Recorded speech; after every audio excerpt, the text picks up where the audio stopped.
Hey guys, let's talk about race play. Ok. One Battle After Another est un joyeux bordel pour cinéphiles. Le film tourne globalement autour de la contre-révolution, absorbant le style paranoïaque de la politique américaine dans une forme de résistance burlesque et déjantée. Le film est tellement complet que j'ai choisi de me concentrer dans cette vidéo sur le personnage de Perfidia Beverly Hills. Parce que girl, damn.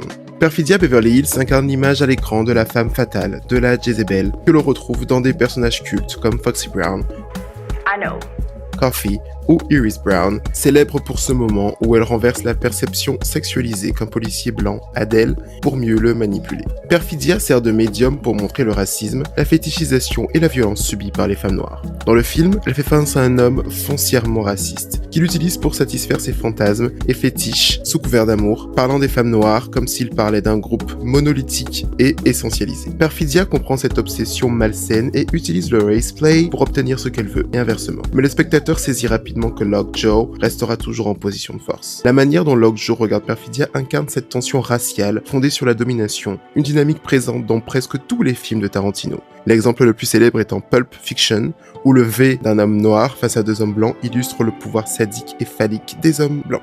Comme l'a dit le cinéaste Isaac Julien, le race play n'est pas qu'un jeu, c'est un champ de bataille entre domination et résistance. Dans le cas de Perfidia, ce qui dérange, c'est que le film essaie de dénoncer cette dynamique via le désir, en mettant mal à l'aise les spectateurs, qu'ils soient blancs ou noirs. Pourtant, le réalisateur lui-même n'échappe pas à cette logique, il en devient même l'objet. Perfidia semble ignorer la dynamique de pouvoir et le fait qu'elle en sera victime, ce qui reste surprenant pour une révolutionnaire. Sa relation avec Ghetto Pat est étrange. On a l'impression que le réalisateur veut nous vendre un spicy white man comme un progrès. Si tout cela est fait pour nous montrer que l'homme blanc aura toujours l'ascendant, well, duh.